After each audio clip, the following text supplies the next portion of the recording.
The emergency bells rang through the giant crystal halls of Station Prime. Ambassador Veldar from the Corvani Empire stood in front of all the space leaders. His forearms moved wildly as he showed holographic pictures on the big screens. The picture showed something that had never happened before. Human colonies across 17 different areas of space were shutting down one by one. "Dear leaders," Veldar said through his translation device, "we have a big problem. The humans are leaving us." Confused voices filled the room. The representatives from 12 ancient alien races could not believe what they were hearing. The thermal collective made crackling electric sounds of shock. The crystal people called the hierarchs made musical sounds that showed they were upset. Ambassador Kim Dae-ho from Earth stood at the human-speaking area. He wore a simple black suit that looked very different from the fancy robes that all the other aliens wore. He was 35 years old and had been speaking for humanity for almost 10 years. During all that time, he watched as his ideas were ignored. His people's help was forgotten, and their sacrifices were not remembered. The room was full of worry and fear. Nobody understood what was happening. For thousands of years, these ancient alien races had ruled the galaxy. They thought they knew everything. They believed they were the smartest and most important beings in space. Humans were just newcomers to them, young and not very important. But now something was very wrong. Reports kept coming in from all over the galaxy. Human space stations were going dark. Human ships were flying back to Earth. Human diplomats were packing up and leaving their posts. It was like humanity was disappearing from galactic society completely. Elder Zixkar was the oldest member of the council. He had lived for over 4,000 years and had seen many things. He sat on his floating chair and leaned forward to speak. His ancient voice was full of confusion. "This must be some kind of mistake, young human," he said to Dae-ho. "Your people have always been excited about working with us in space." But Dae-ho's face did not change. He looked calm and determined. He had been preparing for this moment for a very long time. All the years of being treated like children, all the times our ideas were dismissed, all the sacrifices that went unnoticed, it all led to this day. The Human Republic is officially leaving all space agreements, trade deals, and military partnerships, Dae-ho announced. His voice was clear and strong, cutting through all the noise in the chamber. Starting right now, humanity will not take part in council business anymore. The alien leaders could not believe what they were hearing. Some of them had been alive for thousands of years. They had seen civilizations rise and fall. They had fought wars across the stars. But they had never seen anything like this. A species was voluntarily walking away from galactic civilization. The Corvani ambassador, Veldar's scales changed color, showing his distress. "But you need us," he said. "You cannot survive in space without the Council's protection and knowledge." Dae-ho gathered his papers slowly and carefully. Every movement was deliberate and calm. "For 200 years, we asked to be treated as equals in this council," he said. "We proved ourselves again and again. We bled for you. We invented new technologies for you. We solved your problems for you. And what did we get in return?" The room was completely silent now. Even the translator devices stopped humming. "We got to be called junior partners in everything we did," Dae-ho continued. "Our ideas were called interesting, but primitive. Our sacrifices were forgotten. Our innovations were credited to others. We were told we were too young, too emotional, too unpredictable to have real power in galactic affairs." Some of the alien leaders shifted uncomfortably in their seats. They remembered dismissing human proposals. They remembered treating Earth's representatives like enthusiastic children who did not understand how the galaxy really worked. Elder Zixkar tried to speak again. "But surely we can discuss this. We can make changes. We can give you more responsibilities." "You had 200 years to make those changes," Dae-ho replied. His voice was not angry or emotional. It was simply final. 200 years to treat us with basic respect.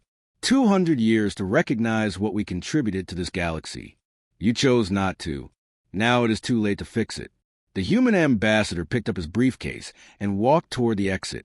His footsteps echoed in the huge chamber. Every alien leader watched him go, but none of them moved to stop him. They were too shocked to react. At the doorway, Deho stopped and turned back one last time. "Humanity thanks the Council for the lessons you have taught us," he said. "You taught us that respect cannot be begged for or earned through sacrifice. It must be taken. You taught us that we do not need your approval to be great. Most importantly, you taught us that sometimes the best response to being undervalued is simply to walk away." With those words, he left the council chambers forever. The massive doors closed behind him with a sound like thunder. The alien leaders sat in stunned silence, finally beginning to understand that they had made a terrible mistake. But by then, it was already too late to fix it. 3 days after the humans left, the council leaders called for an emergency meeting. They needed to understand what had really happened. Council historian Keeper Nixera was asked to look through all the old records and files. She was an ancient being with long tentacles that moved like snakes when she worked with computers. Nixera had spent those 3 days going through thousands of years of council records. What she found made her very uncomfortable. The patterns she discovered were not good for the council's reputation. "The evidence is very troubling," she told the gathered alien leaders. Her tentacles moved nervously as she brought up holographic displays. In the year 2157, when humans first developed quantum fold communication, we wrote in our files that it was interesting but primitive. The display showed technical reports from that time. The council scientists had dismissed the human invention as crude and unimportant. They said it would never work properly for serious galactic communications. That same communication network now carries 94% of all messages between star systems. Nixera continued, "Without it, we cannot talk to our colonies, our fleets, or our trade partners." The alien leaders looked at each other with growing worry. They were starting to realize how much they had depended on human technology without even knowing it. The historian brought up more files. During the Void War 15 years ago, human Admiral Park Min-Jun led a fleet of 200 ships. When the enemy was about to destroy the Corvani civilian evacuation ships, Admiral Park ordered his entire fleet to ram the enemy vessels. The display showed the battle records. 200 human ships had sacrificed themselves to save millions of Corvani civilians. Every human ship was destroyed. Every human crew member died, but the civilian ships escaped safely. How did we record this sacrifice in our official war history? Elder Zixcar asked, though he seemed afraid to hear the answer. "It is mentioned in a footnote on page 412. Nixera replied quietly. The footnote says several minor vessels were lost during the evacuation phase. The room fell silent. The alien leaders began to understand how badly they had treated their human allies. "What about Dr. Lee Soo-jin?" asked Ambassador Veldar. "She developed a terraforming technology that allowed 3 of our species to colonize new worlds." Nixera's tentacles moved to bring up more files. Dr. Lee worked for 18 years on that project. She died from exhaustion just days after completing it. The official council records say the terraforming breakthrough was achieved through traditional council research methods. Dr. Lee is listed as a minor advisory consultant. More examples appeared on the displays. When the Thermian Collective and the Crystal Hierarchs were about to start a war over border disputes, it was human negotiator Choi Do-eun who solved the problem. She spent 18 months learning both alien cultures. She studied their languages, their customs, their deepest beliefs and fears. She lived with both species and slowly built trust between them. The peace agreement was signed because of her work. Nixera explained, but our records say the conflict was resolved through standard council diplomatic procedures. Choi Do-eun is not mentioned anywhere.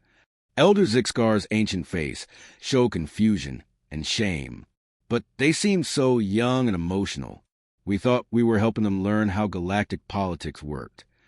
They asked for full voting rights in this council 57 times over 2 centuries.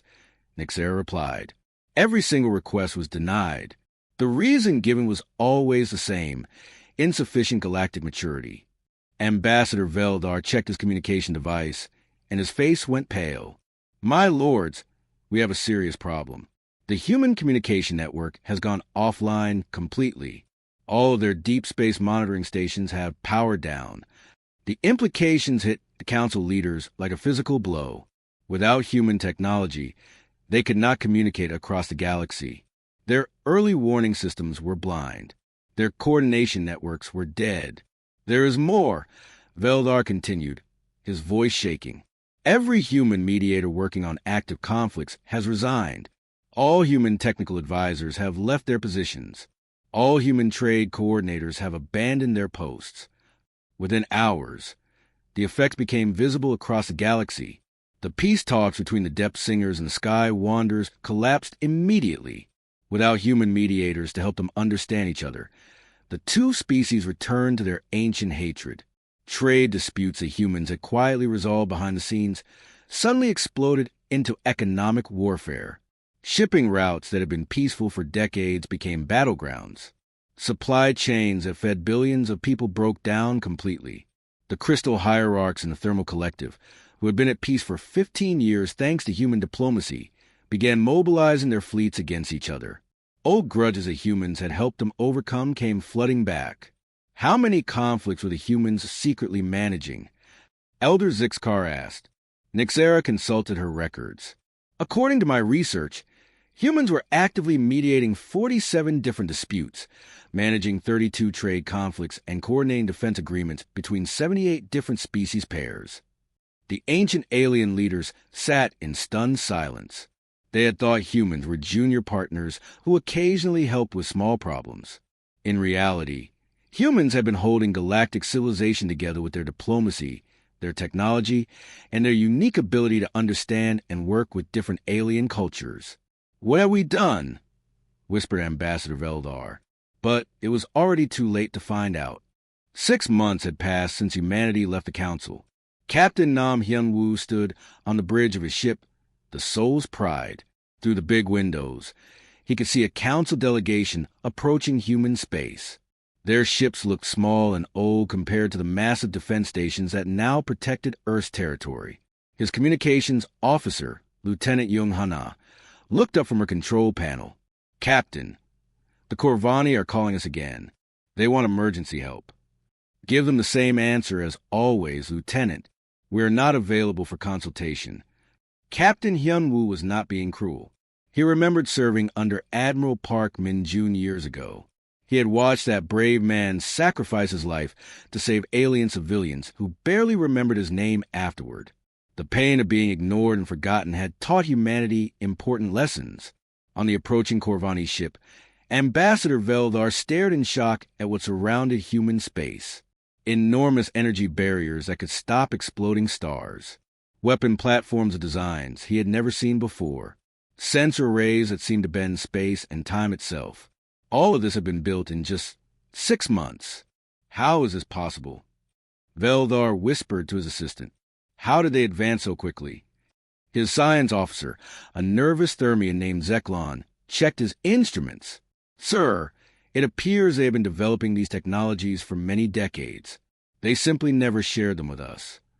This discovery hit Veldar like a punch to the stomach. While the Council had dismissed human science as primitive, humanity had been quietly becoming more advanced than any species in the galaxy. They had shared just enough technology to maintain their junior partner status while secretly preparing for this day. After many requests, Dr. Yoon Jihai finally agreed to meet with the Council delegation. She was now the Director of Human External Affairs. Her ship, the Incheon, was supposed to be just a light diplomatic vessel, but it was 3 times larger than the biggest Corvani battleship. "We desperately need your help," Veldar pleaded through the video screen. "The Thermian crystalline conflict has started again. Without human mediators, we cannot stop the fighting. People are dying." Dr. Yoon's face showed no emotion. "You made your position very clear for 2 centuries. We are too young, too emotional, too unpredictable for important galactic affairs. Handle it yourselves." "But surely you care about innocent lives being lost." Veldar tried again. "We care about innocent lives for 200 years, Dr. Yoon replied calmly. "We saved millions of your people. We died for your causes. We solved your problems. And you treated us like helpful children who did not deserve real respect." The truth was becoming clear to Ambassador Veldar. Humans had not just been junior partners in galactic affairs. They had been the glue holding everything together. Their unique ability to understand different alien cultures had made peace possible between species that had hated each other for thousands of years. Meanwhile, across the galaxy, the effects of humanity's absence were becoming catastrophic. Without human communication networks, military fleets could not coordinate their movements. Without human mediators, old enemies were remembering why they had fought wars in the past. The depth singers, an aquatic species, had completely withdrawn from all defense agreements. They said they could not trust air-breathing species without humans to translate their concerns. The sky wanderers, who lived in floating cities, refused to defend any ground-based colonies. Ancient prejudices that humans had helped overcome were returning stronger than ever. Captain Lee Minho of the Human Defense Fleet received 17 emergency calls for help that day. Each one was answered the same way. Humanity is no longer accepting requests for military consultation. The most shocking discovery came when Council scientists tried to reactivate their own communication systems. They found that the quantum fold network was completely controlled by human encryption codes. Without those codes, the ancient alien civilizations could not talk to their own colonies. How did we become so dependent on them without realizing it? Elder Zixcar asked during an emergency council session. Keeper Nixera had the answer. We stopped paying attention to the details. We assumed that because we were older and more experienced, we were still in control. We never noticed that humans had become essential to everything we did. The record showed the truth. Human engineers had quietly upgraded every major system in the galaxy. Human diplomats had solved every significant conflict. Human scientists had provided the breakthroughs that allowed galactic civilization to function. But because the council leaders thought of humans as junior partners, they had never realized how much they depended on them. They were not just helping us, Nixera explained. They were carrying us. We were like people riding on someone else's back, thinking we were walking on our own. The final insult came when the Council tried to access their own defense databases. They found that humans have been quietly maintaining and updating these systems for decades.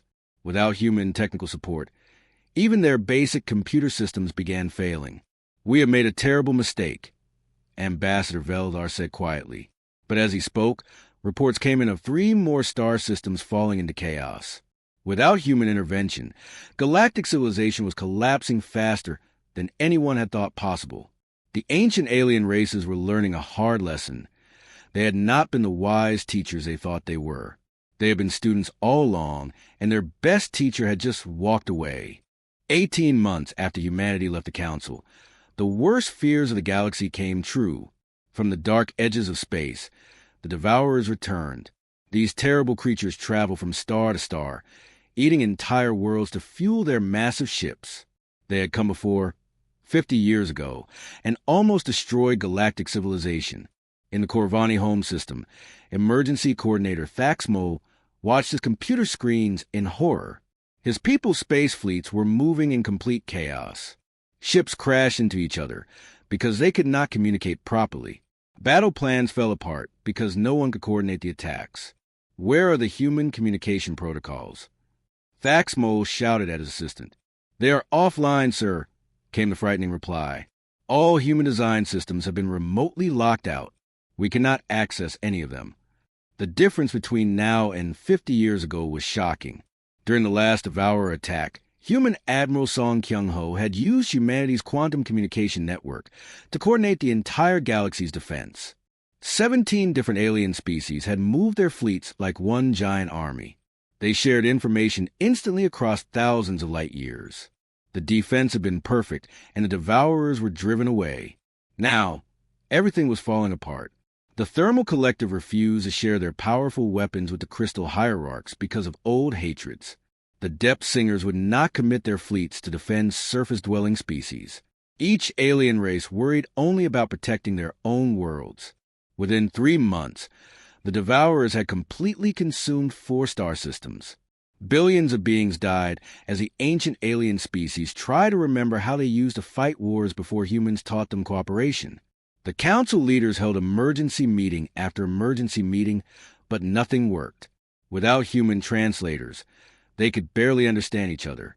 Without human mediators, They spent more time arguing among themselves than fighting the Devourers. Admiral Ryu Jae-sung commanded the Human Defense Initiative from a massive space station hidden in the Outer Rim. Every day, he received desperate messages begging for help. Alien leaders offered him anything he wanted: money, technology, entire star systems. Each message got the same response: humanity is no longer accepting requests for military consultation. The breaking point came when the Corvani Empire faced complete destruction. Devourer swarms were only days away from their core worlds. In desperation, they sent Elder Zixcar himself to beg the humans for help. The ancient being, who had lived for over 4,000 years, stood in a human conference room that somehow felt more advanced than any council chamber he had ever seen. The walls displayed information in ways he could not understand. The technology around him was clearly superior to anything his people possessed. "Please," Elder Zixcar begged Admiral Ryu. "We were wrong about everything. We see that now. Billions of innocent people will die if you do not help us." Admiral Ryu looked at the old alien with calm eyes. "You see it now because you're facing death," he replied. "Where was this wisdom when we begged for recognition? When we died for your worlds and were forgotten? We can give you anything you want," Zixcar pleaded. "Full council membership, equal voting rights, shared technology, leadership positions. We will make you the senior partners in everything." "Admiral Park Min-jun cannot hear your offers," Ryu said quietly. "Neither can the 40,000 humans who died in the Void War while saving your superior civilizations. Neither can Dr. Lee Sujin, who worked herself to death developing technology you claimed as your own." Elder Zixcar's ancient body seemed to shrink. "Then you will let us all die? We will let you face this crisis the same way you let us face our struggles for 2 centuries, Admiral Ryu answered. Alone. As the weeks passed, the situation became even worse.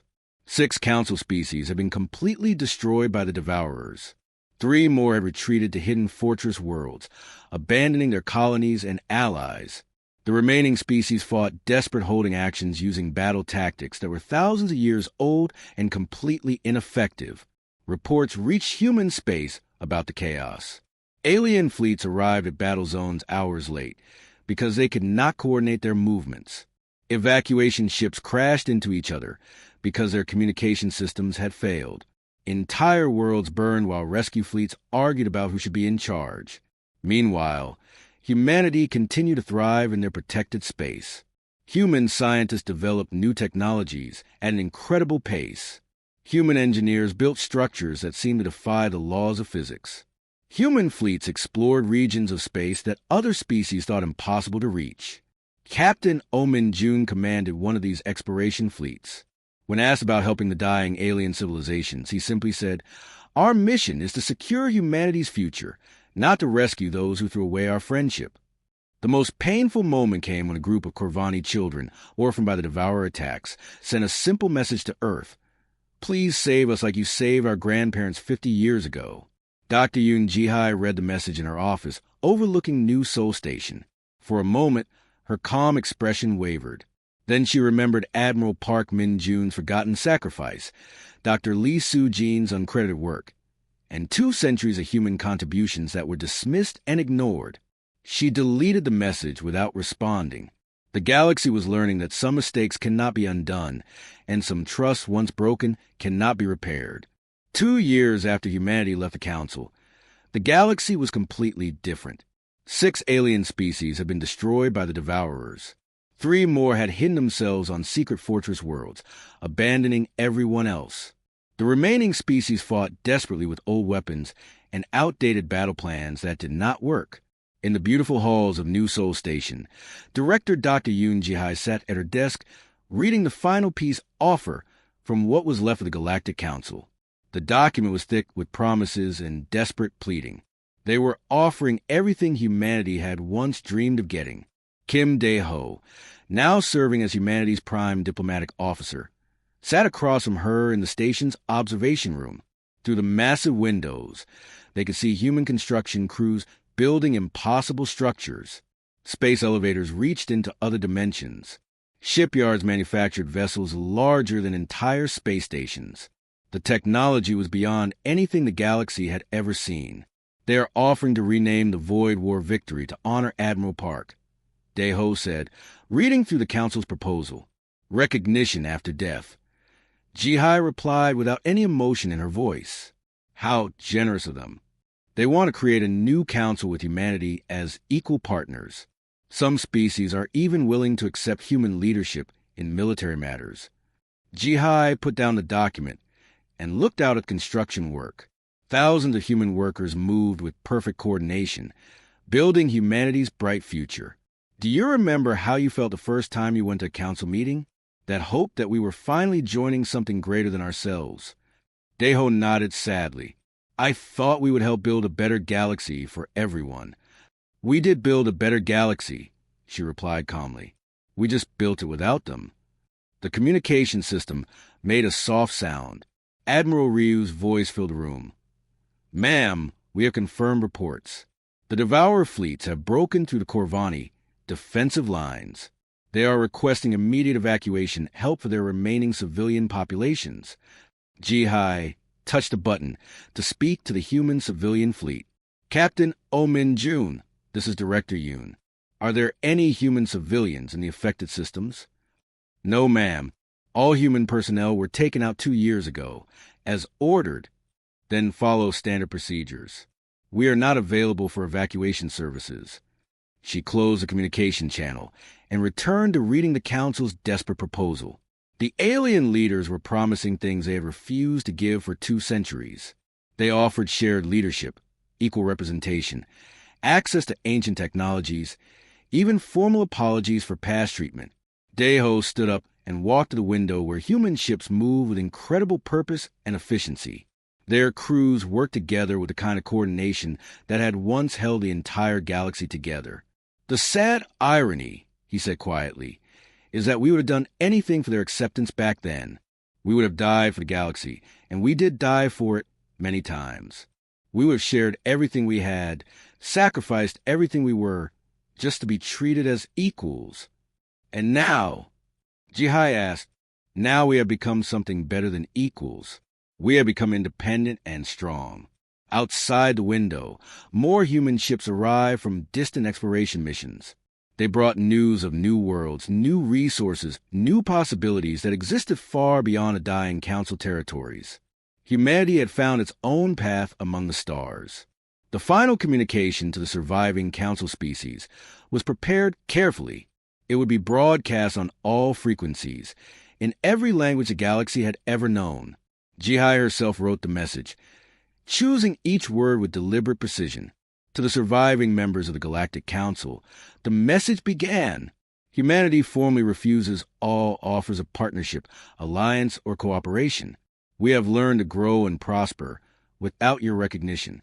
We have advanced beyond the need for your approval. The message continued. 2 centuries ago, you chose to see us as children playing at civilization. You dismissed our contributions, forgot our sacrifices, and ignored our potential.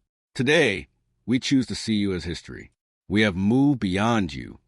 As the message was broadcast across the galaxy, human fleets in distant systems received their final orders. They activated their dimensional drives, technology that folded space and time in ways the Council races could not understand. One by one, human ships vanished from Council space, returning to humanity's new territories. The time for partnership has passed, the message concluded. Humanity is no longer accepting applications for membership in galactic civilization. We wish you well in your struggles, but you'll face them as you chose to let us face ours for 2 centuries, alone. In the empty council chambers, the remaining alien leaders listened to the broadcast in complete silence. Emergency lighting cast long shadows over rows of empty seats where representatives of dead civilizations once sat. The ancient beings who had ruled the galaxy for thousands of years finally understood the full weight of their mistake. Elder Zixcar, one of the few survivors, spoke into the darkness. We created our own destruction. We had the greatest partners in galactic history, and we threw them away because of our pride. But his words echoed in empty halls. Somewhere in the vast darkness between stars, humanity was building something new, A civilization that no longer needed the approval of those who had never learned to value what they had until it was gone forever. The galaxy would remember this lesson, but it was already too late to fix what had been broken.